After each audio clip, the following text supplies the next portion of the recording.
বজালিৰ সত্ৰ বৰলাৰ পাকা গোবিন্দ ভৱন গীতা সত্ৰত চুৰিকাণ্ড চুৰি ঘটনা কেন্দ্ৰ কৰি চাঞ্চল্যৰ সৃষ্টি সমগ্ৰ অঞ্চল। সোমবাৰে নিশা চোৰে লুটি নিলে সত্ৰখনৰ মণিকূটৰ পৰা প্ৰায় লক্ষাধিক টকাৰ সামগ্ৰী। মঙলবাৰে ৰাতিপুৱা সত্ৰাধিকাৰে সত্ৰৰ যাৱতীয় কাম কাজ কৰিবলৈ যাওঁতে পোহৰলৈ আহিছে সকলো ঘটনা। অবাঞ্ছিত ঘটনা দেখি সত্ৰাধিকাৰে খবৰ দিছিল ৰাইজক। ৰাইজৰ তৎপৰতাত বালাপাৰা আৰক্ষীয়ে অব্যাহত ৰাখিছে তদন্ত।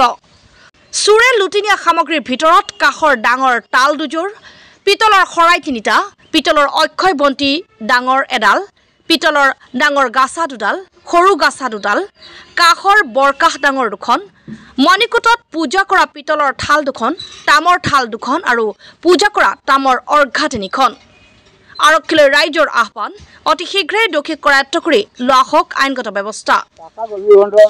গোবিন্দ ভৱন গীতা সত্ৰ বৰলা আজি যোৱা নিশা আমাৰ এই নামঘৰৰ ভিতৰত চুৰ সোমাই আমাৰ বিভিন্ন তাল বা তামৰ যিমান সামগ্ৰী আছিল এই সকলোবিলাক সামগ্ৰী চুৰ কৰি লৈ গৈছে। ইয়াৰ ভিতৰত দুইযোৰ তাল আছিল, দুখন বৰকাহ আছিল আৰু আমাৰ তিনিডাল ডাঙৰ ডাঙৰ মানে পিতলৰ গাছা আছিল, অক্ষয় বন্তি আছিল। তাৰোপৰি আমাৰ পূজা কৰা যিবিলাক তামৰ সামগ্ৰী আছিল বিভিন্ন ধৰণৰ আৰু শৰাই আছিল তিনিখন। এনেকুৱা ধৰণৰ বস্তু আমাৰ যিখিনি আমাৰ মূল্যৱান সামগ্ৰী আছিল কাঁহ পিতলৰ সকলোখিনি চুৰে চুৰ কৰি লৈ গৈছে। সন্দেহ কৰিব লগা একো নাই, কাৰণ অকলে মই থাকোঁ ইয়াতে, এই গোটেই সত্ৰখন অকলে মই থাকোঁ। আৰু এনেকুৱা আজি মই 28 বছৰ ইয়াত থাকিলোঁ। এই 28 বছৰৰ ভিতৰত চুৰ বোলা বস্তুটো ইয়াতে আমি দেখাও নাছিলোঁ, শুনাও নাছিলোঁ, হোৱা নাছিল। আৰু হঠাতে এনেকৈ চুৰ হ'ব বুলি মই আচলতে আচৰিত খাই গৈছোঁ। প্ৰথমতে মই আহি পেলাই নামঘৰৰ দুৱাৰমুখতে মই দেখিছোঁ তলাটো ওলমি আছে। ওলমি থকা দেখি ভাবিছোঁ যে মই ভুলি গ'লোঁ নেকি কালি তলা মাৰিবলৈ। এনেকুৱা দিনৰ নহ'ল। দৰজাখন খুলি সোমাই গৈছোঁ। সোমাই যোৱাৰ পিছতে দেখিছোঁ নেক্সট মণিকূটৰ দৰজাখন আমাৰ অলপমান দুৰ্বল, সেইখিনি টানি দিছে, হয়তো তালাটো খোলাই নাই। সেইখিনি জোৰ কৰি টানিলে হয়তো উলিয়াই আনিব ক্ষমতা আছে। আৰু সেইখন খোলাৰ পাছত দেখিলোঁ যে তাতে পিতলৰ গছাডাল নাই, সন্মুখতে গুৰগছৰ দিয়া এডাল দেখা নাই। তাৰপিছত ইফালে চালোঁ এডালো নাই। তালযোৰা চাইছোঁ, তাল দুইযোৰ একেলগে থাকে, তাল দুইযোৰ নাই।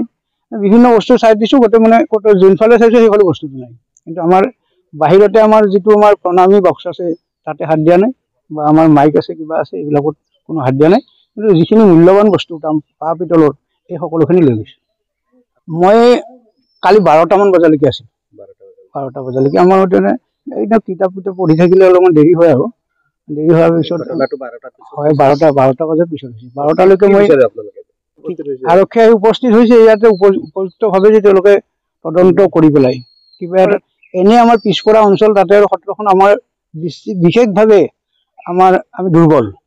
গতিকে এনেকুৱা সময়ত যদি এনেকুৱা ধৰণৰ আমাৰ পইচা পাতিবিলাক যদি তাৰমানে সেই হয় বস্তুবিলাক আমি কিনিব লাগে, আমাৰ হয়তো সামৰ্থ্য সিমানখিনি নহ'ব। এতিয়া আমাৰ যিমানখিনি সামৰ্থ্য আছে সেইখিনি আমি তৎক্ষণাতে আনিব নোৱাৰিম। গতিকে এইখিনি যদি কিবা কৰি উলিয়াব পৰা হ'লেতো ভালে কথা। আমাৰ সত্ৰৰ আজি যোৱা নিশা কাঁহ পিতলৰ সামগ্ৰী যিমানখিনি আছিল চুৰে চুৰ কৰি লৈ যায়। মোটামুটি সামগ্ৰীখিনিৰ মূল্য আজিৰ দামত লাখ টকাৰ ওপৰত হ'ব। গতিকে এই চুৰি কাণ্ডটোৰ আৰক্ষীয়ে তদন্ত কৰি বস্তুটো হেৰি কৰিব লাগে। আৰু লগতে আৰক্ষীয়ে উপযুক্ত তদন্ত কৰি দোষীক কাৰায়ত্ব কৰাৰ কাৰণে মই অনুৰোধ জনালোঁ।